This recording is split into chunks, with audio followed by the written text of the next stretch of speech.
ॐ अज्ञानतिमिरन्धस्य ज्ञानाञ्जनशलाकया चक्षुरुन्मीलितं येन तस्मै श्रीगुरुवे नमः।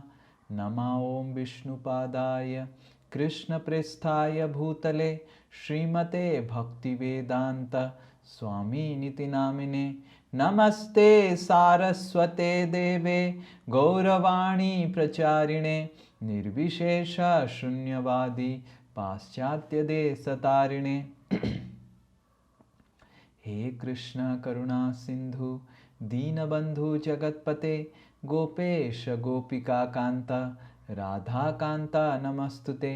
तप्त कांचना गौरांगी राधे वृंदावनेश्वरी वृषभानुसुते देवी प्रणमामि हरिप्रिये। वाञ्छाकल्पतरुभ्यश्च कृपा सिन्धुभ्य एव च पतितानां पावनेभ्यो वैष्णवेभ्यो नमो नमः। जय श्री कृष्ण चैतन्य प्रभु नित्यानंद श्री अद्वैत गदाधर शिवासादि गौर भक्त वृंद। हरे कृष्णा कृष्णा कृष्णा हरे हरे हरे राम राम राम हरे हरे। मूकं करोति वाचालं पंगुं लंघायते गिरिं यत्कृपातमहं वन्दे श्रीगुरुदीनतारिणं श्रीपरमानन्दमाधवं श्रीचैतन्यमीश्वरम्। हरे कृष्णा। आप सबको स्वागत है आज की श्रीमद् भागवत कक्षा में। हरे कृष्णा। तो हम कथा सुन रहे थे वृत्रासुर की, और किस तरह हमने पिछला कक्षा में सुना कि वृत्रासुर इंद्र को प्रोत्साहन दे रहे हैं, प्रोत्साहित करने का कोशिश कर रहे हैं कि युद्ध करें और उनको मारें ताकि वो भगवत धाम जा पाएं। और पिछले कक्षा में हमने देखा सुना कि किस तरह वृत्रासुर के अनुसार अगर हम हर परिस्थिति हर व्यक्ति को भगवान के साथ, भगवान की कृपा और आशीर्वाद भगवान के साथ जोड़ने का कोशिश करेंगे, क्योंकि भगवान सुहृद हैं, हमारे सबके सुहृद, सबसे प्रिय बंधु हैं, तो हर परिस्थिति में हम दायित्ववान हो पाएंगे और वैराग्य से निरासक्त होकर उसको कर सकते हैं। तो ये हमने देखा जो वृत्रासुर बता रहे थे। तो जब वृत्रासुर की, हम समझ सकते हैं कि वृत्रासुर की कैसे कक्षा दे रहे हैं। वृत्रासुर का एक दायां हाथ नहीं था और खून बह रहा था, खून से लथपथ था, और एक हाथ के साथ, और कष्ट हो रहा होगा। हमारा एक अगर छोटा सा खरोच आ जाता है तो कितना कष्ट होता है। वृत्रासुर का एक हाथ नहीं था और वो भागवत कथा कर रहे थे। उसी तरह भीष्म पितामह, उनके सारे शरीर में एक तीर और दूसरे तीर के बाद बीच में 1 इंच से भी कम जगह था। ये भीष्म पितामह का सिचुएशन था, परिस्थिति था। पर भीष्म पितामह उस परिस्थिति में विष्णु का गुणगान किए, विष्णु सहस्र नाम से वो प्रचलित है। तो वृत्रासुर फिर अपने बाएं हाथ से एक गदा उठाए और गदा से इंद्र को प्रहार करने के लिए गदा को इंद्र के ऊपर छोड़ दिए। और इंद्र अपना दधीचि मुनि का वज्र को उठाए और उस वज्र से उस गदा को पूरा चूरमार कर लिए, जिस वज्र का नाम था शतपार्वण। 100 जॉइंट पर्वण के साथ वो वज्र बना था दधीचि मुनि का कंकाल से। और इंद्र वृत्रासुर की बायां हाथ को भी काट दिए। तो अभी वृत्रासुर का न दायां हाथ है न बायां हाथ है, बस वृत्रासुर है। अब वृत्रासुर जब उनका 2 हाथ कट गया, वो अपने जबड़े को, नीचे वाला जबड़े को मिट्टी में लगा दिए और ऊपर वाला जबड़े को जोर से खोल दिए। और वृत्रासुर का जबड़ा ऐसे इतना मेरा जैसा छोटा नहीं था, बहुत बड़ा था। जब वृत्रासुर मुंह खोल दिए तो एक जबड़ा, एक होंठ मिट्टी में लग रहा था और एक होंठ बादल में था। आप समझ सकते हैं, सुखदेव गोस्वामी वर्णन कर रहे हैं तो वृत्रासुर का साइज क्या होगा। और एक अजगर सांप की तरह वृत्रासुर अपने 2 पैरों को जोर जोर से मार मार के रेंगते रेंगते आगे आए और इंद्र जो ऐरावत के ऊपर खड़े थे उनको निगल गए। Hare Krishna. This is some different preaching fighting strategy. Hare Krishna. अब जब वृत्रासुर इंद्र और ऐरावत को निगल गए, पूरा हाहाकार हो गया, सब चिल्लाने लग गए, हाय हाय हाय हाय हाय हाय हाय। Everyone started shouting. अब वृत्रासुर को समझ में आ गया कि युद्ध समाप्त हो गया, अब मैं भगवान में समाधि लीन हो जाता हूं। अब वृत्रासुर मुंह बंद कर लिए और अपने इष्ट देव को स्मरण करने लग गए समाधि में। पर क्योंकि भगवान का नारायण कवच से इंद्र सुरक्षित थे, जो विश्वरूप ने इंद्र को दिया था, तो इंद्र को कुछ भी समस्या नहीं हुआ वृत्रासुर के पेट के अंदर। इंद्र ने उस पेट से एक सर्जरी किया अपने वज्र से। जिस तरह सूर्य उदय होता है उस तरह वृत्रासुर के पेट से इंद्र निकले और देखे कि वृत्रासुर ऐसे ही गिर पड़े हैं, तो उसी वज्र से वृत्रासुर के गर्दन को काटने लग गए। और सुखदेव गोस्वामी बताते हैं कि इंद्र को 365 दिन लग गए, पृथ्वी के कैलकुलेशन के अनुसार 1 साल लग गए उस गर्दन को काटने के लिए। मतलब देवताओं के समय के अनुसार 1 दिन, पर 1 साल मनुष्य के समय के अनुसार उनको लग गया उनका गर्दन को अलग करने का। और जब इंद्र वृत्रासुर को मारे तो सारे देवता, सारे ऋषिगण सब पुष्प बरसाने लग गए, जय इंद्र की जय, इंद्र की जय, इंद्र की जय। और सब खुश थे। सुखदेव गोस्वामी फिर प्रारंभ करते हैं 13वां अध्याय, जहाँ पे सुखदेव गोस्वामी वर्णन करते हैं जब वृत्रासुर मारे गए, सब पुष्प बरसा रहे थे, सब कोई खुश था, हर कोई आनंद से, बहुत आनंदित होके हर कोई अपना घर वापस गया, हर कोई आनंद में था, परंतु केवल इंद्र आनंद में नहीं थे। इंद्र बहुत दुखी हो गए थे। अब परीक्षित महाराज पूछने लग गए सुखदेव गोस्वामी को, इंद्र क्यों दुखी हुए? उनका तो लक्ष्य पूर्ण हो गया, वृत्रासुर मारे गए, अभी वो राजा बनेंगे फिर से स्वर्ग का, तो फिर से दुखी होने का कारण क्या है?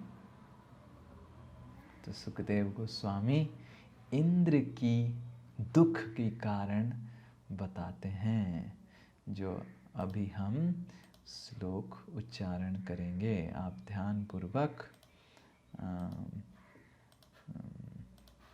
एक समय हमको दीजिए, हम खोल रहे हैं। ये है छठा स्कंद का 13वां अध्याय और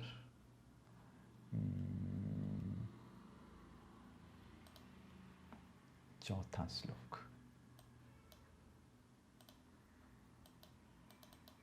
आप ध्यान पूर्वक इसको उच्चारण कीजिए। 6:13-4 श्री शुक उवाच। Yes, okay. I think all of you cannot mute. Yes, anyone? Recite. उच्चारण कीजिए। हरे कृष्णा। श्री शुक उवाच। Okay. One person at a time. Shri शुक उवाच। श्री शुक उवाच।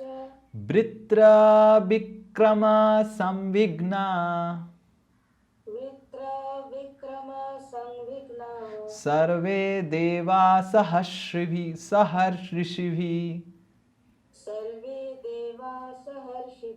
तद्बध्यार्थायान् इन्द्रं न इच्छद् भीतो बृहत् बधात्। यस, पढ़िए ट्रांसलेशन। यस, किसके पास है किताब? प्रीति माता जी। श्री शुकदेव गोस्वामी ने उत्तर दिया, जब समस्त ऋषि तथा देवता वृत्रासुर की असाधारण शक्ति से विचलित हो रहे थे, तो उन्होंने एकत्र होकर इंद्र से उसका वध करने के लिए याचना की थी, किंतु इंद्र ने ब्राह्मण हत्या के भय से उनकी प्रार्थना अस्वीकार कर दी थी। सुखदेव गोस्वामी बोल रहे हैं कि इंद्र के पास सारे देवता लोग, ऋषि लोग पहले पहुंचे थे वृत्रासुर को मारने के लिए, पर इंद्र वृत्रासुर को मारने के लिए जब पता चला कि वृत्रासुर ब्राह्मण है, तो इंद्र वृत्रासुर को मारने के लिए मना किए। तो अभी नेक्स्ट श्लोक में सुखदेव गोस्वामी बताएंगे कि इंद्र ने क्या बोला। इंद्र उवाच। यस, कोई भी? इंद्र उवाच। स्त्री भूद्रुमजलेरेनो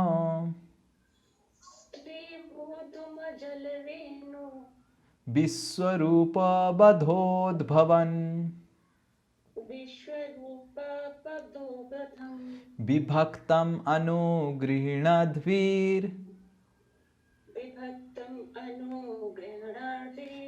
वृत्रहत्यां कौमार्जहम् अहम्। तो इंद्र बता रहे हैं, इंद्र उवाच स्त्री भू द्रुम जलेरेणो विश्वरूप बधोद्भवन् विभक्तम अनुगृह्णाद्भिर् वृत्रा हत्याम को मार्जहम।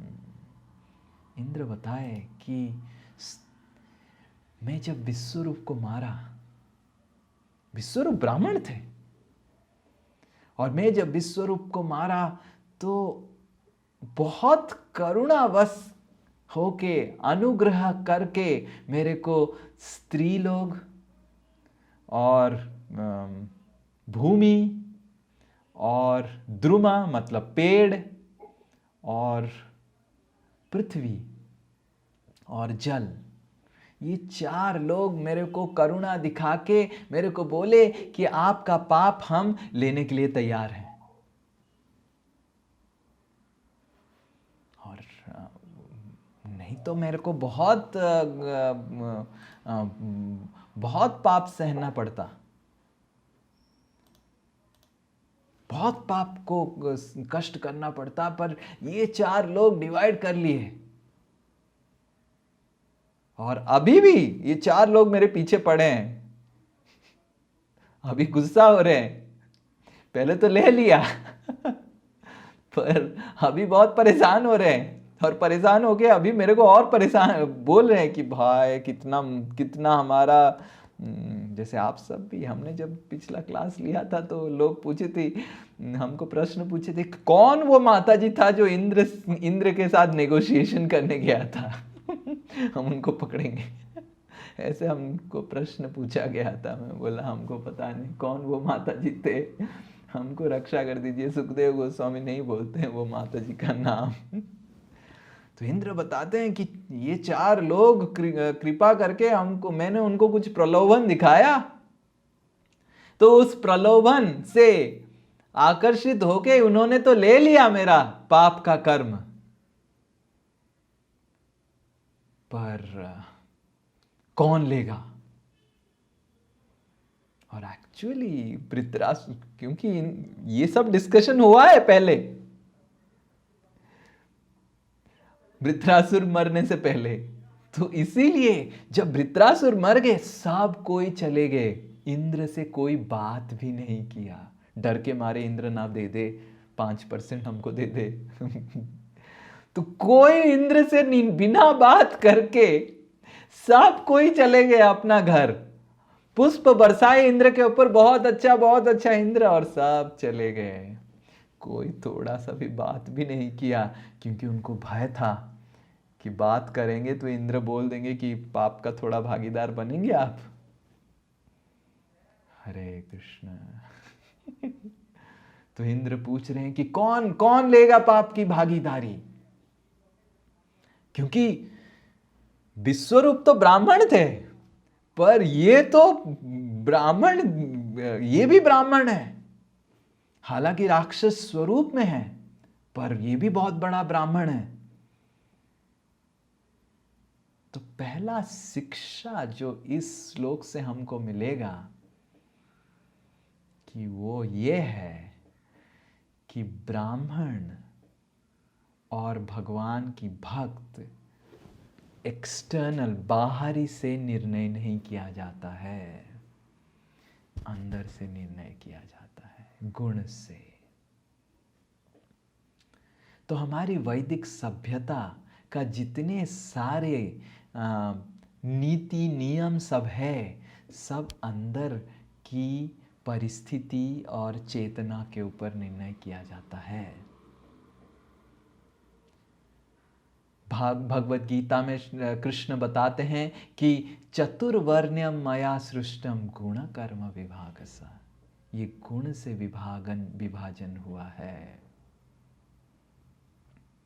और इंद्र का दृष्टि देखिए कि वृत्रासुर राक्षस हैं। राक्षस मतलब मनुष्य भी नहीं है, मनुष्य से भी बदतर। राक्षस तो मनुष्य खा लेते हैं, कुछ भी खा लेते हैं। राक्षस आर लाइक यूनिवर्सल टेररिस्ट, ब्रह्मांड के टेररिस्ट। और हमारे इस पृथ्वी में जो टेररिस्ट हैं, जो इधर उधर घूम रहे हैं छुप छुप के, ये लोग दूध पीते बच्चे हैं राक्षसों के सामने। ये लोगों का कुछ नहीं है, यूनिवर्सल टेररिस्ट राक्षसों के सामने। तो वृत्रासुर राक्षस कुल में पैदा हुए थे, पर इंद्र उनको ब्राह्मण की तरह देख रहे थे, क्योंकि इनका गुण ब्राह्मण जैसा था, उनका स्वभाव और चेतना भगवान की भक्ति में था। तो उसी तरह अगर कोई भगवान की भक्ति कर रहा है, हालांकि बाहरी तरीके से वो किसी भी परिस्थिति में हो, हमको समझना चाहिए बाहरी अंदरूनी जो भक्ति है उसको हमको सम्मान करना चाहिए, ना कि बाहरी परिस्थिति। और कभी भी वैष्णवों को जाति भेद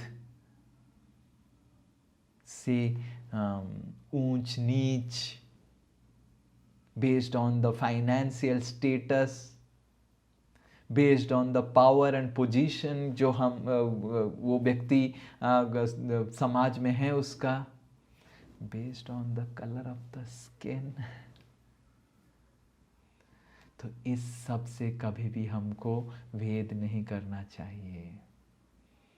हमको समझना चाहिए अंदर की चेतना बहुत महत्वपूर्ण है, अंदर की चेतना को सम्मान देना चाहिए। बाहरी परिस्थिति तो बाहरी है और शरीर के साथ चला जाएगा, अंदर की भक्ति महत्वपूर्ण है। तो इंद्र पूछने लग गए कि ये 4 लोग कृपा करके मेरे से लिए, अब कौन बताओ, अग्नि तुम लेगा? अग्नि मुंह नीचे कर लिए। वरुण तुम लेगा? वरुण मुंह नीचे कर लिए। और चंद्र आप लेंगे? गुरुदेव आप लेंगे? बृहस्पति जी? हरे कृष्णा। कोई राजी नहीं हुआ, कोई हाँ नहीं किया। कौन किसका लेगा? हम रत्नाकर की कहानी, वाल्मीकि मुनि पहले रत्नाकर थे, कहानी आता है। एक बहुत बड़े डाकू थे और बहुत चोरी करते थे, लोगों को मारते थे और उससे उनका घर परिवार चलता था। और नारद मुनि को भी पकड़ लिया था उन्होंने। नारद मुनि जब मिलने आए थे उनको पकड़ लिया था, बोला निकालो सब, इतना जगह जाता है, प्रोग्राम करता है, डोनेशन मिला होगा, निकालो सब डोनेशन। नारद मुनि बोले कि बैंक अकाउंट नहीं है मेरा, मैं सब कुछ इस्कॉन अकाउंट में जमा कर दिया। मेरे पास अकाउंट नहीं, क्रेडिट कार्ड नहीं। नहीं निकालो, तुम झूठ बोल रहा है, कुछ तो रहेगा। तो नारद मुनि को रत्नाकर बांध दिए। और जब बांध दिए, नारद मुनि बोले कि तुम इतना कष्ट, इतना सब कुछ करता है, डकैती करता है, किसके लिए करता है बताओ तो? घर परिवार के लिए करता है, पत्नी के लिए, माता के लिए, पिता के लिए, बेटों के लिए। तो तुमको क्या पता है तुम इतना पाप जो कर रहा है उससे तुमको बहुत कष्ट मिलेगा? तो रत्नाकर बोला ठीक है मिलेगा, पर तुम ये सब पाप तुम्हारे घर परिवार के लिए कर रहा है, क्या तुम्हारी पत्नी, तुम्हारा पिता, माता तुम्हारा पाप के भागीदार बनेंगे? दस्यु रत्नाकर बोले कि क्यों नहीं, जरूर बनेंगे। तो नारद मुनि बोले पूछ के आओ, देखते हैं। और वो दस्यु रत्नाकर बोला अभी हमको समझ में आ गया सन्यासी आप बहुत बुद्धिमान हैं, आप चले जाएंगे, मैं चला जाऊंगा, आप तो भाग जाएंगे। नहीं तुम मेरे को बांध के जाओ पेड़ में, मैं इधर ही खड़ा हूं। तो रत्नाकर गए, पहले अपनी प्रिय पत्नी से पूछे कि हे प्रिय, मैं तुम्हारे लिए सब कुछ किया, इतना अलंकार दिया, इतना सब कुछ दिया, थोड़ा मेरा पाप का भागीदारी बनेगी? हाँ क्यों, ये तो आपका जिम्मेदारी था, मैं क्यों आपका पाप लूं? दस्यु रत्नाकर का तो फ्यूज हो गया। फिर माता के पास गए, पिता के पास गए, कोई दस्यु रत्नाकर के पाप की भागीदारी कर्म लेने के लिए तैयार नहीं हुए। फिर रत्नाकर जी फिर से आए, नारद मुनि के चरण पकड़े और नारद मुनि उनका राम नाम की दीक्षा दिए और राम नाम करते करते वो वाल्मीकि मुनि बने जो रामायण की रचना की।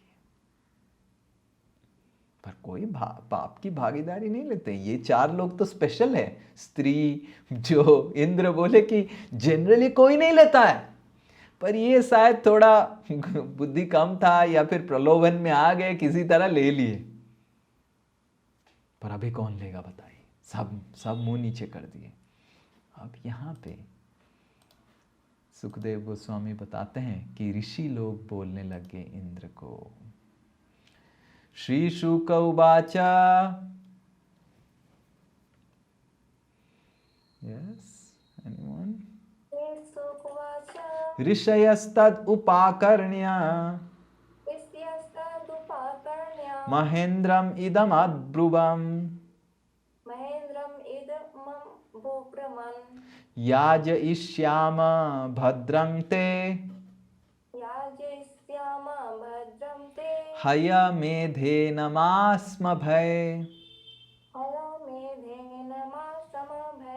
यस, पढ़िए ट्रांसलेशन।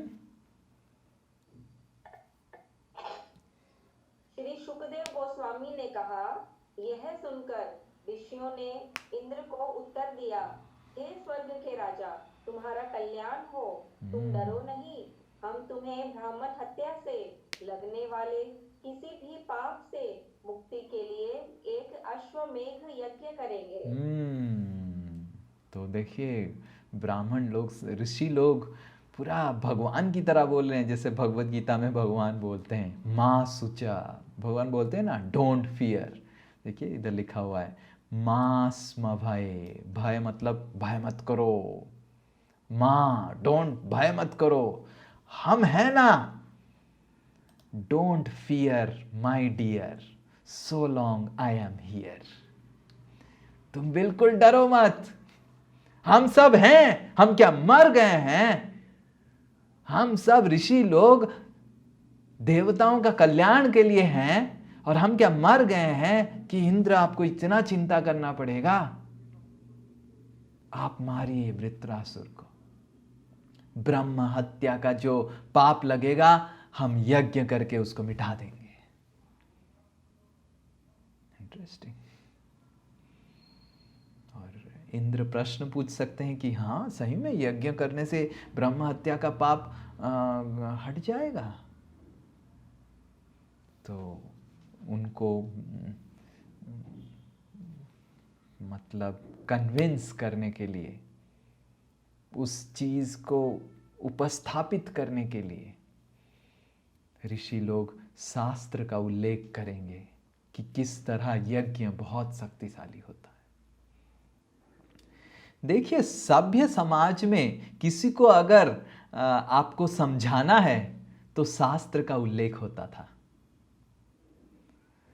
असभ्य समाज में किसी को अगर कुछ करवाना है किससे, अगर वो मान नहीं रहा है, उससे कुछ करवाना है, तो थोड़ा पर्क्स दे दो, थोड़ा 100 रुपये लेगा, कितना लेगा? 200, 300, 1000, 5000, कितना तुम्हारा भाव क्या है करने के लिए? ना ठीक है 5000, और 5000 चलेगा, कर लेंगे आपके लिए। करेक्ट। सभ्य समाज में कोई आप बेनिफिट देके आप किसी से कार्य नहीं कर सकते, और ये तो देवता हैं, सबसे सभ्य मनुष्य हैं ब्रह्मांड के। तो इंद्र को राजी करवाने के लिए इस जो चीज बता रहे हैं वो बताए कि हम बताते हैं शास्त्र का उल्लेख करेंगे, तभी शास्त्र का उल्लेख करके इंद्र को समझाएंगे। हयमेधेन पुरुषम,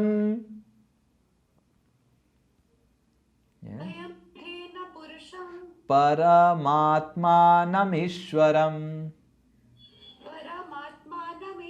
इष्ट्वा नारायणं देवं मोक्ष्यसेऽपि जगद्बधात्। हयमेधेन पुरुष परमात्मनम ईश्वरम। आपको क्या पता है, जब हम यज्ञ करते हैं पुरुष नारायण का, इष्ट नारायण देवम, नारायण क्योंकि हर समय परमात्मा है, परमात्मनम मतलब इस जगत से वो ऊपर हैं, इस जगत की 3 गुणों से ऊपर है, हर वक्त मुक्त हैं वो, हर समय पाप नारायण को कभी स्पर्श नहीं कर सकता है। और जब हम नारायण यज्ञ करेंगे तो एक ब्राह्मण क्या, ब्रह्मांड में जितने सारे ब्राह्मण हैं सबकी अगर आप हत्या कर देंगे तभी भी आप मुक्त हो जाएंगे। क्या समझा है नारायण को आपने? देखिए शास्त्र का उक्ति है, हम भी वही बोलते हैं कि हरिनाम कीजिए, संकीर्तन कीजिए, यज्ञ कीजिए, आपका सब पाप धुल जाएगा। करेक्ट। और ये साधु लोग भी वही बोल रहे हैं, ऋषि लोग। पर समस्या ये है, ऋषि लोग इधर जो बोल रहे हैं वो शास्त्र अनुयायी तो है, बट शास्त्र का सटीक एप्लीकेशन, सटीक तरीके से उसको सही जगह लगा नहीं रहे हैं। और सुखदेव गोस्वामी आगे बताएंगे अगले श्लोक में कि जब इंद्र ने ऐसे सुना, फिर नेक्स्ट श्लोक में बताएंगे ब्रह्महा पितृहा गोघ्न मातृहा, इसको भी उच्चारण करते हैं, ब्रह्महा पितृहा गोघ्न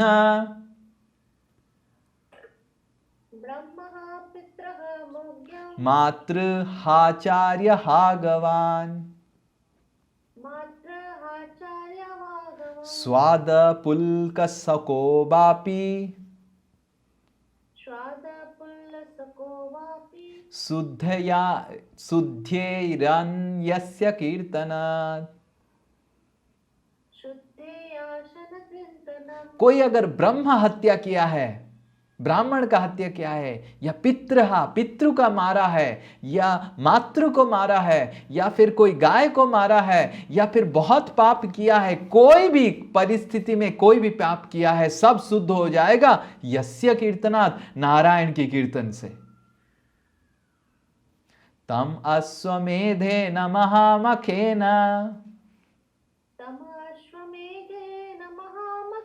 श्रद्धान्वितोऽस्माभिरनुष्ठितेन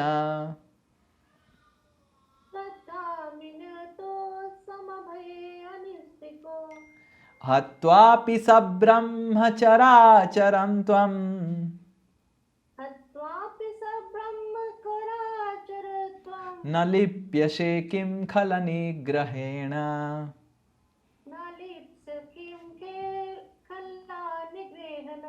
यस, पढ़िए ट्रांसलेशन। भगवान नारायण के पवित्र नाम के जप मात्र से ब्राह्मण, गायें, पिता, माता और गुरु की हत्या करने वाला मनुष्य समस्त पाप फलों से तुरंत मुक्त किया जा सकता है। अन्य पापी मनुष्य भी यथा कुत्ते को खाने वाले तथा चांडाल जो शूद्रों से भी निम्न हैं, इसी प्रकार से मुक्त हो जाते हैं। फिर आप तो भक्त हैं और हम सभी महान अश्वमेध यज्ञ करके आपकी सहायता करेंगे। और यदि आप भी इस प्रकार भगवान नारायण को प्रसन्न करें तो फिर आपको डर कैसा, तब आप मुक्त हो जाएंगे। भले ही आप ब्राह्मणों सहित सारे ब्रह्मांड की हत्या क्यों न कर दें। भला वृत्रासुर जैसे विघ्नकारी एक असुर की हत्या की क्या बात है। अरे सब का भगवान की कीर्तन से सब पाप चले जाएंगे, तो ये क्यों आप डर रहे हैं, पागल हो गए हैं क्या इंद्र। आप सुखदेव गोस्वामी बताएंगे। श्री शुक उवाच,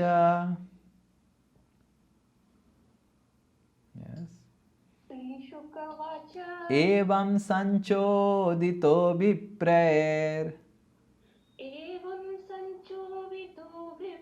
मरुत्वानहनद्रिपून् ब्रह्महत्या हते तस्मिन् आससाद वृषा कपिम्।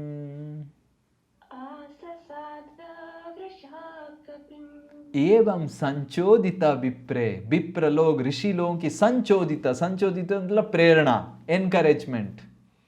मरुत्वान इंद्र, मरुद्वान मतलब इंद्र, अहनद रिपून, वो राजी हो गए, ठीक है। ब्रह्म हत्या हते तस्मिन, पर क्योंकि वो राजी तो हो गए, फिर भी उनको ब्रह्म हत्या लगा। आससाद वृषा कपिम। यस, पढ़िए। यस। श्री शुकदेव गोस्वामी ने कहा, ऋषियों के वचनों से प्रोत्साहित होकर इंद्र ने वृत्रासुर का वध कर दिया, और जब वह मारा गया तो ब्रह्म हत्या का पाप फल इंद्र के पास पहुंचा। यस, तात्पर्य कृष्ण कृपा मूर्ति श्रील प्रभुपाद की तरह द्वारा पढ़िए तात्पर्य। तात्पर्य, वृत्रासुर को मारने के बाद इंद्र ब्रह्म हत्या से नहीं बच सका। पहले उसने परिस्थितिवश क्रोध में आकर विश्वरूप नामक एक ब्राह्मण की हत्या कर दी थी, किंतु इस बार ऋषियों के उपदेश के अनुसार उसने जानबूझकर एक दूसरे ब्राह्मण का वध किया था। अतः पाप फल पहले से भी अधिक बड़ा था। इंद्र को प्रायश्चित हेतु मात्र यज्ञ करके इस पाप से मुक्त नहीं किया जा सकता था। उसे अपने पापों के घोर फल भोगने पड़े, और जब वह उनसे मुक्त हुआ तभी ब्राह्मणों ने उसे अश्वमेध करने दिया। भगवान के नाम जप के बल पर जानबूझकर पाप कर्म करने या फिर प्रायश्चित कर लेने से किसी को, यहाँ तक कि इंद्र या नहुष को भी छुटकारा नहीं मिल सकता। स्वर्ग में इंद्र की अनुपस्थिति में नहुष खानापन था, और इंद्र अपने पापों से मुक्ति पाने के लिए इधर उधर दौड़ रहा था। हरे कृष्णा। हरे कृष्णा। तो इधर हम देख रहे हैं कि ऋषि लोग जो धर्म की स्थापना करते हैं और पूरा धार्मिक वचन बता रहे हैं, शास्त्र का वचन है, करेक्ट। शास्त्र में ही तो लिखा है कि नारायण का नाम बहुत शक्तिशाली है, नारायण का नाम लेने से सब कुछ धुल जाता है। और जामिल का कहानी तो इंद्र भी जानता है, करेक्ट। कि जामिल ने बस थोड़ा नारायण नारायण अपने बेटे को बुलाया, नारायण को नहीं बुला रहा था, फिर भी शुद्ध हो गया। और जामिल, यमदूत लोग चले गए या जामिल के लिए। तो वही तो बता रहे हैं। पर अजामिल के लिए नारायण का नाम, जो अजामिल नारायण नहीं सोच के, नारायण की चिंता नहीं कर रहा था, अजामिल अपना बेटा को चिंता कर रहा था, पुकार रहा था, फिर भी यमदूत लोग चले गए, विष्णुदूत आ गए। पर इंद्र को क्यों परेशानी होना पड़ा? इंद्र तो अजामिल की तरह पापी नहीं थे, और वो भी ऋषि मुनि लोग बोल रहे हैं, क्योंकि ऋषि मुनि लोग शास्त्र की उक्ति को गलत तरीके से इस्तेमाल कर रहे हैं।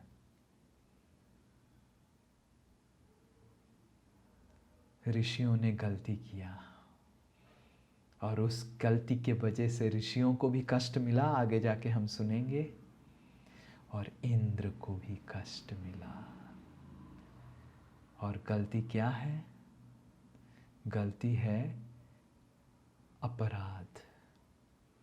भगवान का नाम, भगवान की शक्तिशाली है, पर उसके बल पे हमको पाप नहीं करना चाहिए। एक हाथ में माला, दूसरे हाथ में प्याला, ये नहीं होना चाहिए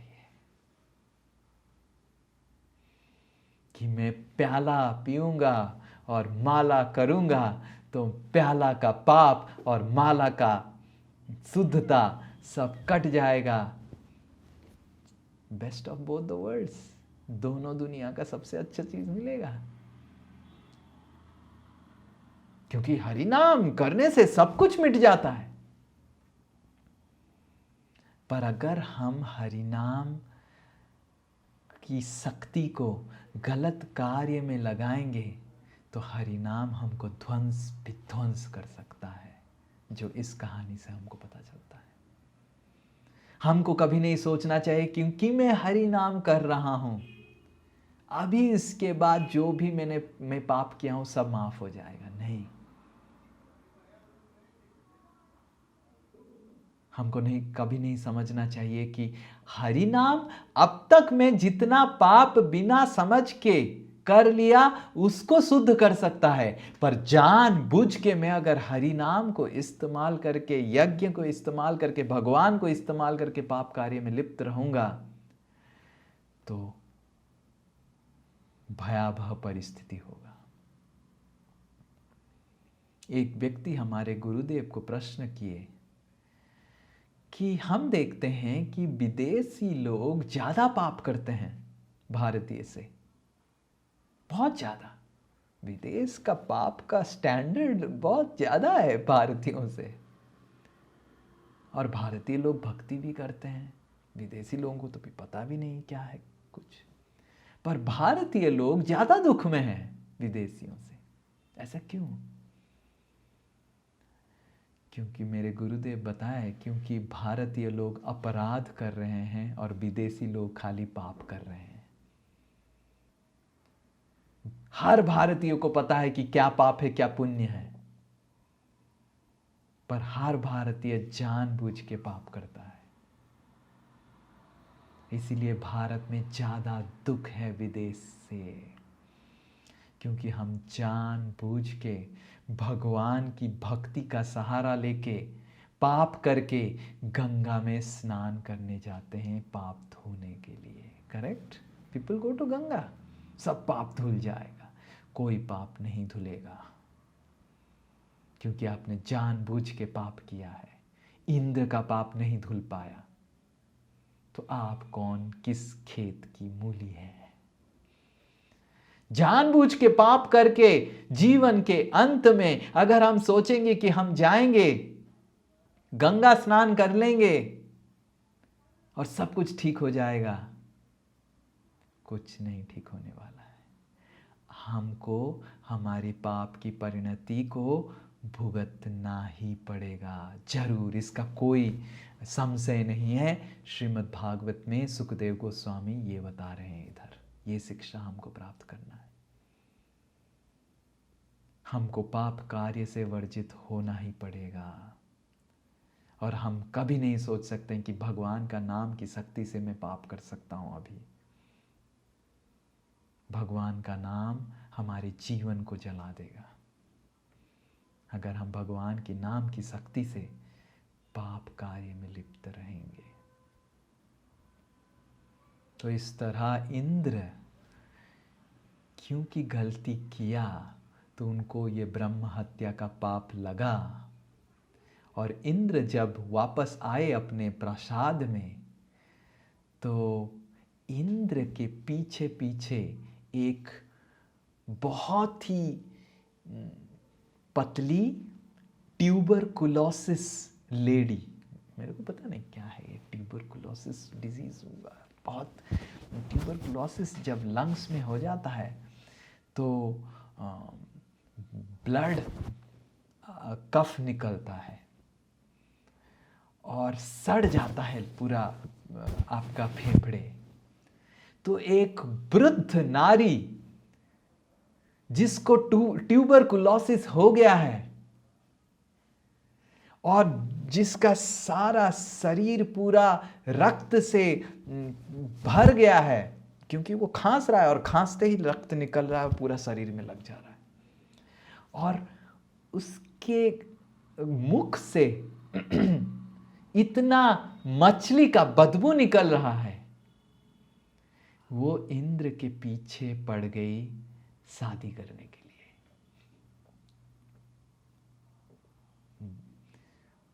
जहां भी इंद्र जाते थे वो माता जी पहुंच जाती थी कि इंद्र इंद्र मैं शादी करना चाहता हूं आपसे, क्यों, मैं आलिंगन करना चाहता हूं, मैं आपको चुंबन करना चाहता हूं, मैं आपके साथ घर संसार मेरा बनाना चाहता हूं। हे इंद्र, कहां से की वो फिर खून निकल जाएगा।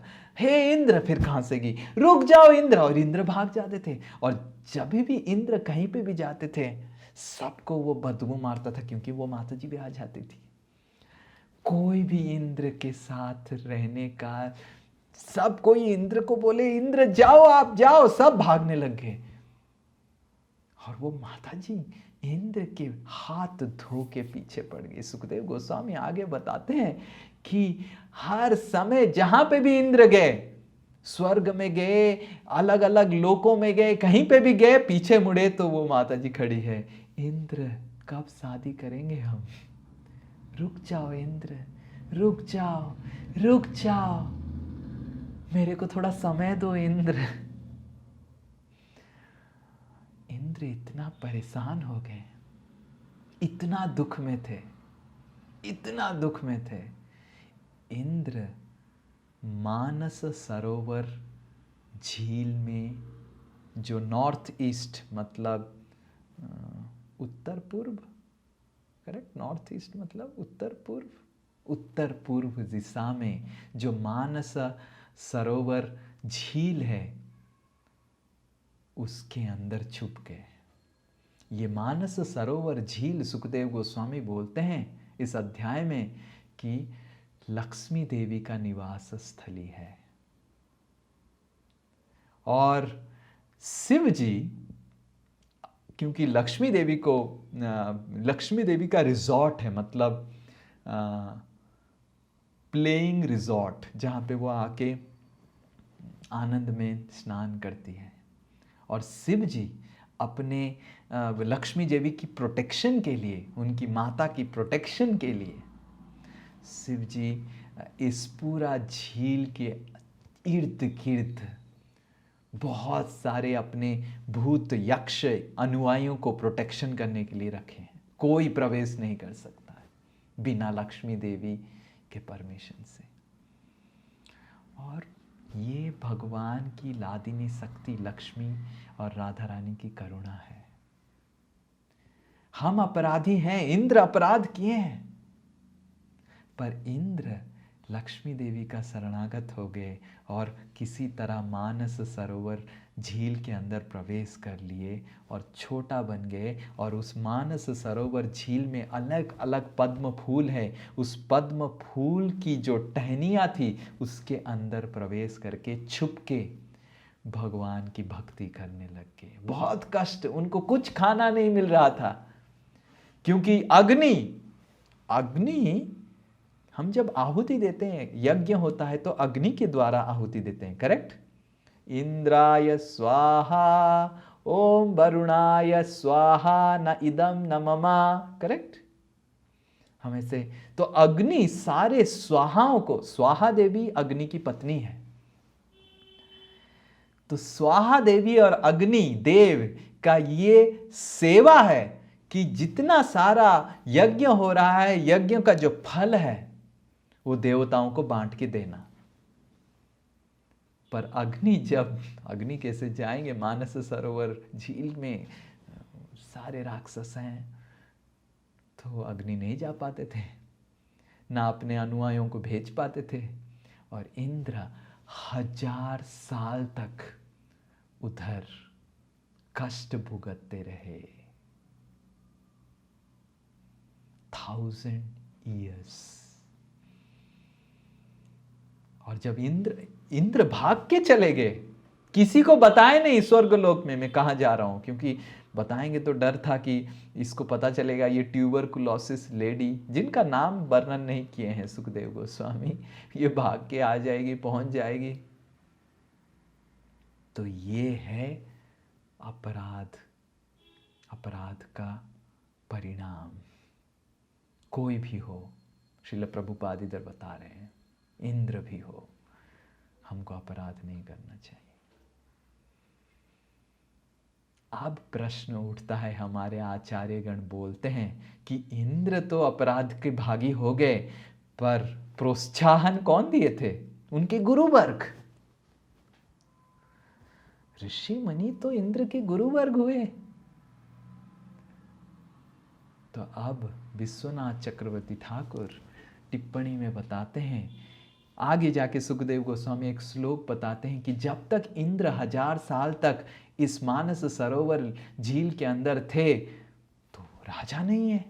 देवता लोग परेशान हो गए कि बिना राजा का कैसे चलेगा, राजा की बहुत जरूरत होता है।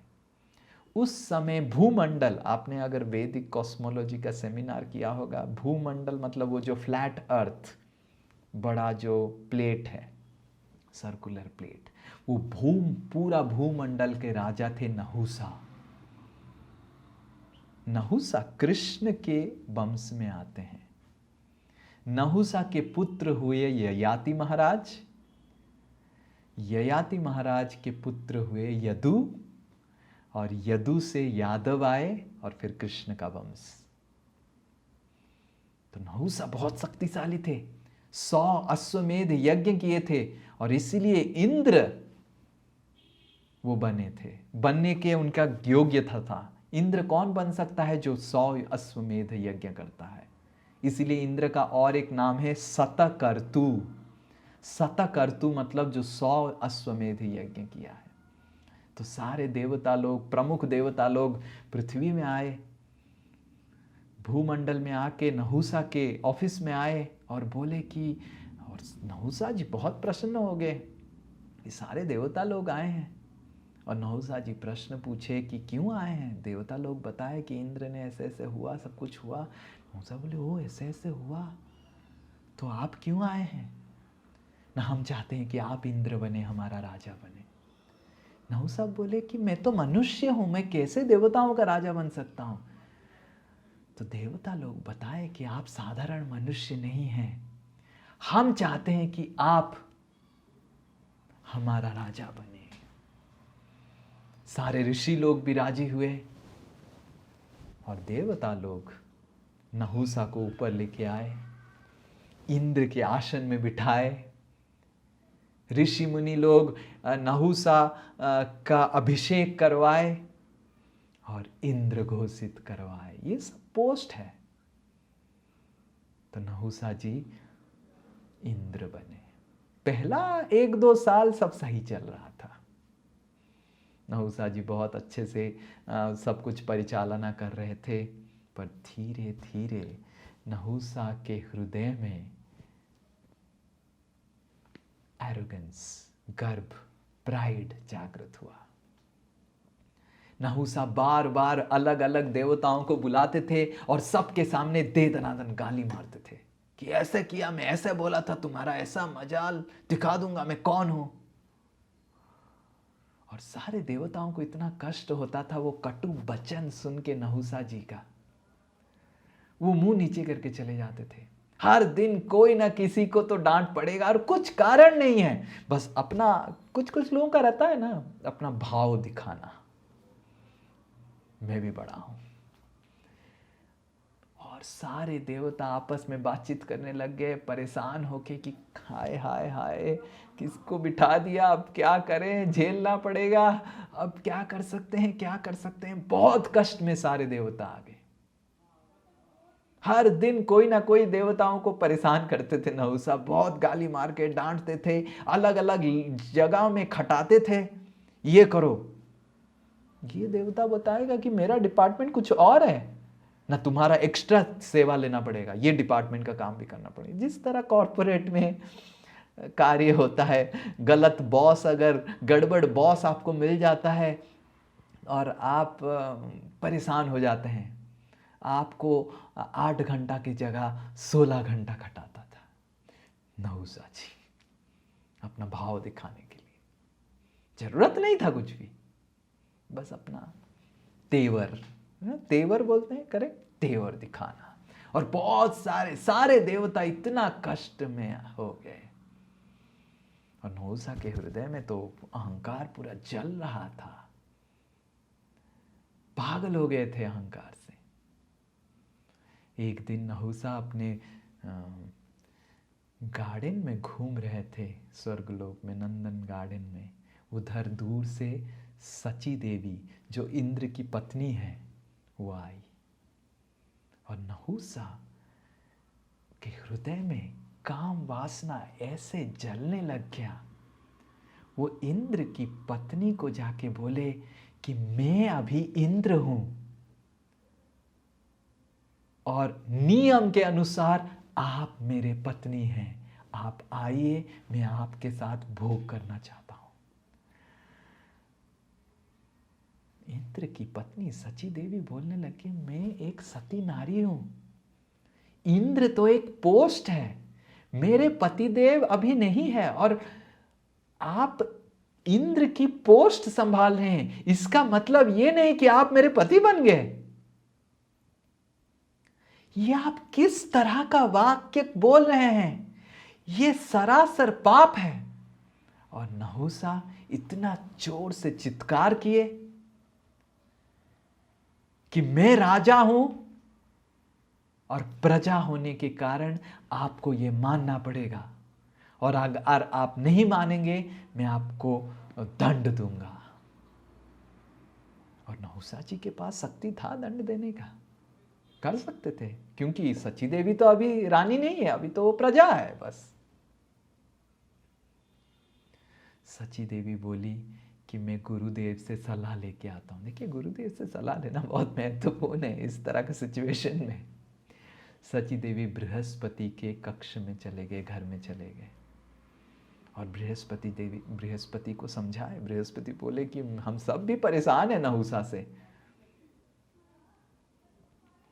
और बृहस्पति सची देवी को बोले कि आप पत्र लिखिए, प्रेम पत्र लिखिए नहुसा को।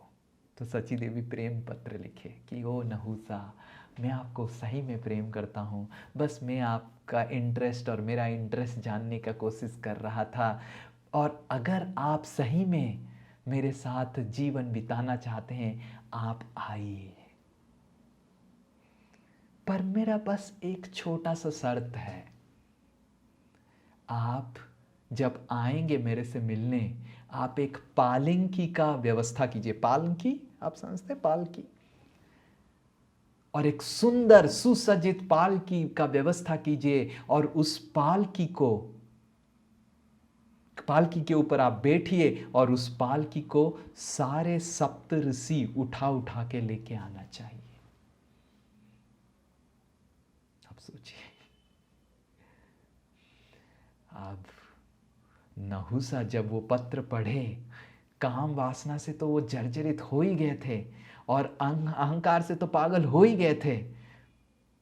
तो उस तुरंत सप्तऋषियों को बुलाया और बोले कि एक सुंदर पालकी आयोजन हो, और मैं चाहता हूं मैं उस पालकी में बैठूंगा और आप मेरे को उठाएंगे सबके सामने, और मैं सची से मिलने जाऊंगा। सोचिए, काम और क्रोध और अहंकार किस हद तक व्यक्ति को गिरा सकता है।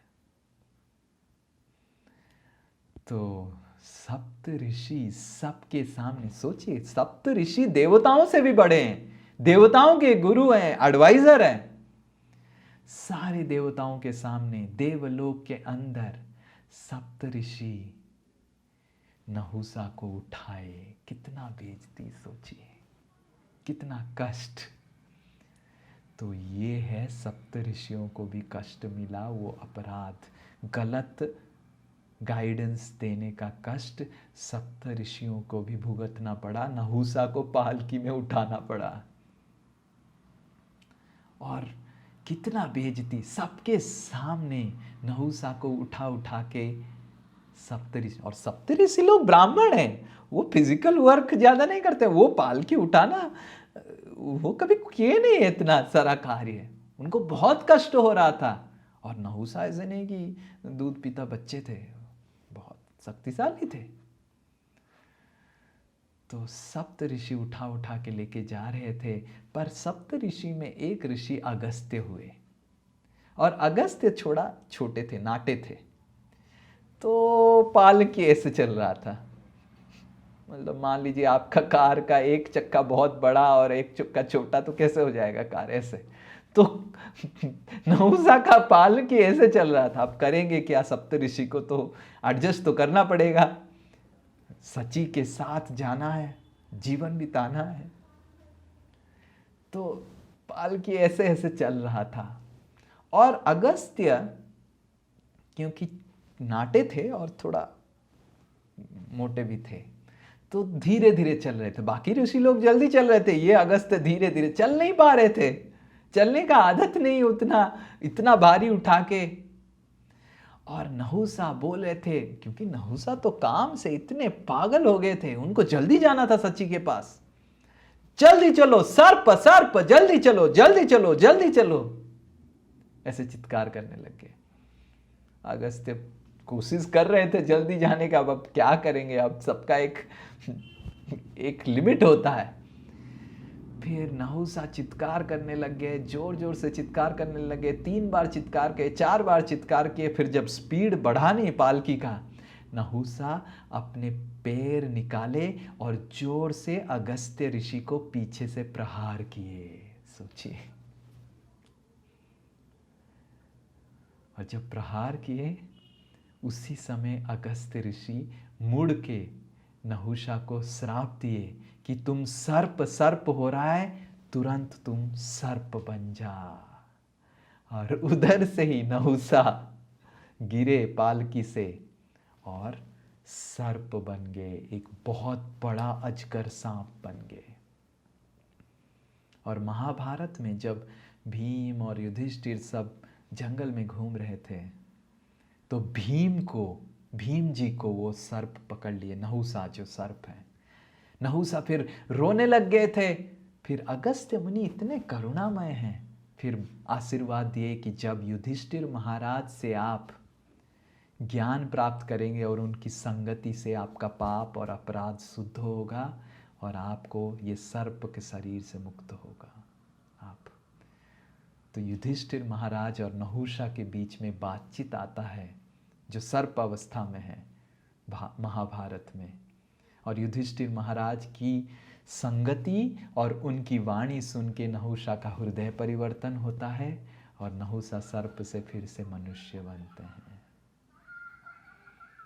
पर इस तरह हम देखते हैं अपराध की परिणति, कि किस तरह ऋषि लोग गलत उपदेश दिए, शास्त्र को तोड़ मरोड़ करके किस तरह इंद्र को कार्य करवाए और ऋषियों को भी शास्ति मिला। तो हमको कभी नहीं सोचना चाहिए कि मैं गुरु हूँ, मेरे से इतना लोग गाइडेंस लेते हैं, मैं कुछ भी कर सकता हूँ, कुछ भी बोल सकता हूँ। हमको समझना चाहिए हम हर कोई गुरु हो, शिष्य हो, हर कोई कृष्ण के अधीन है और कृष्ण के अनुसार ही हमको सबको गाइडेंस देना चाहिए। ऋषि मुनि लोग कृष्ण के पास जा सकते थे, विष्णु के पास जा सकते थे, करेक्ट, कि ये परिस्थिति है, हे विष्णु आप बताइए हमको क्या गाइडेंस देना चाहिए। पर उन्होंने समझा क्या विष्णु के पास जाएंगे, हम ही सब कुछ हैं। तो परिणति देखिए क्या हो गया। और फिर जब इंद्र का 1000 साल खत्म हुआ, इंद्र आए, फिर ऋषि मुनि लोग अश्वमेध यज्ञ किए, फिर इंद्र फिर से राज गादी संभाले और स्वर्ग की राजा बने। और सुखदेव गोस्वामी श्लोक में बताते हैं कि किस तरह इंद्र लास्ट श्लोक में इस पूरा वृत्रासुर उपाख्यान की फलश्रुति बताते हैं कि क्या इस वृत्रासुर उपाख्यान को सुनने का फायदा मिलेगा। इदं महाख्यानमशेष पाप्मनाम्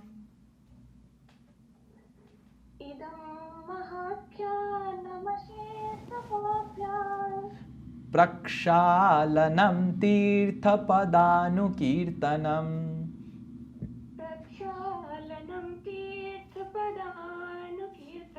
भक्ति उत्श्रयं भक्तजनानुवर्णनम्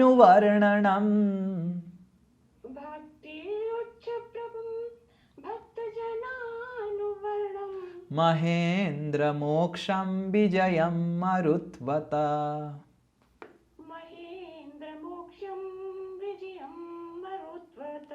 पठेयुराख्यानमिदं सदा बुधा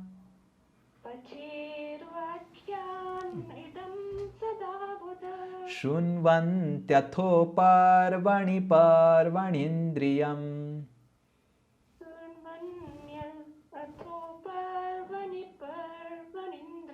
धन्यं यशस्यं निखिलाघमोचनम्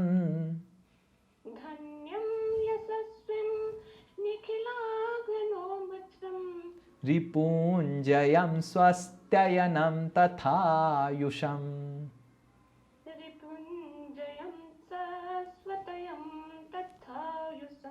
इदम महाख्यानम, ये जो महाआख्यान है, वृत्रासुर की आख्यान है जो हमने सुना अभी, सुखदेव गोस्वामी बता रहे हैं परीक्षित, जो आपने अभी सुना, अशेष पाप मानम, अशेष अशेष पाप आपके हृदय में है, पर ये आख्यानम अगर सुनेंगे, प्रक्षालनम, सब शुद्ध हो जाएगा आपके हृदय में, आपके जीवन में। अगर आपने बहुत पाप किया है, बस इस वृत्रासुर कथा को सुनने से सब त्याग हो जाएगा, सब चला जाएगा। तीर्थ पद अनुकीर्तनम, क्यों त्याग हो जाएगा, सब चला जाएगा? क्योंकि इस वृत्रासुर कथा में भगवान तीर्थ पद जो है, अनुकीर्तनम, उनका कीर्तन है। जैसे तीर्थ में जाने से सारा पाप धुल जाता है, केवल ये वृत्रासुर कथा जो भगवान, जो तीर्थ पद है, उनका कीर्तन है, इसको सुनने से सब कुछ धुल जाएगा। भक्ति उत्श्रयम, और भक्ति जागृत होगा।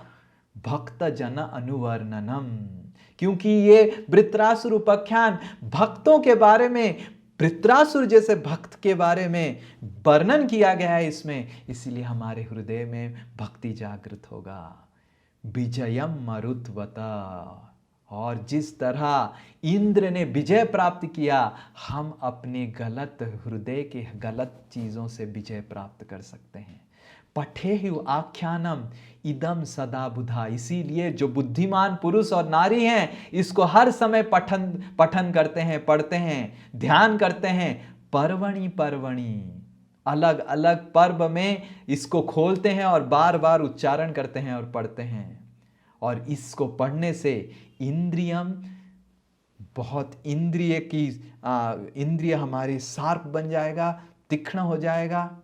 धन्यम, हमको धन मिलेगा। यशसम, यश मिलेगा। निखिला अघमोचनम, हमारा सारा पाप दूर हो जाएगा। रिपुंजयम, हमारे हृदय के सड़ अनर्थ को ऊपर हम जय प्राप्त कर सकते हैं। स्वस्थ्य अयनम, हमारे जीवन में अच्छा चीज आने लगेगा और हमारा आयुष्य बढ़ेगा। हरे कृष्ण। तो वृत्रासुर की कथा का ये फल सुखदेव गोस्वामी परीक्षित महाराज को बोलते हैं। पर परीक्षित महाराज ने वृत्रासुर का कथा सुना, पर उनका आयुष्य बढ़ा नहीं, वो 7 दिन में गुजर गए। क्योंकि ये जो आयुष्य है, ये हमारा आध्यात्मिक आयुष्य बढ़ाएगा। हम आध्यात्मिक जगत में प्रवेश करेंगे, जहां पे आयुष्य की कोई भी भय हमारा नहीं रहेगा। इस दुनिया में आयुष्य का भय सबका होता है, कब मेरा आयुष्य खत्म हो जाएगा। पर इस आख्यान से पढ़ने से, हम भक्ति पूर्वक पढ़ने से, हम भगवत धाम में आरोहण कर सकते हैं, जहाँ पे मृत्यु का, आयुष्य का कोई भय नहीं रहेगा। तो इस तरह वृत्रासुर की कथा सुखदेव गोस्वामी समाप्त करते हैं। और अगले क्लास में तो हम हरि नाम करेंगे, एकादशी पढ़ रहा है, और अगले से अगले क्लास में हम चित्रकेतु की उपाख्यान चालू करेंगे कि किस तरह वृत्रासुर इतने बड़े भक्त बने। हरे कृष्ण कृष्ण कृष्ण हरे हरे, हरे राम राम राम हरे हरे। श्री श्री वृत्रासुर उपाख्यान की जय, श्रील प्रभुपाद की।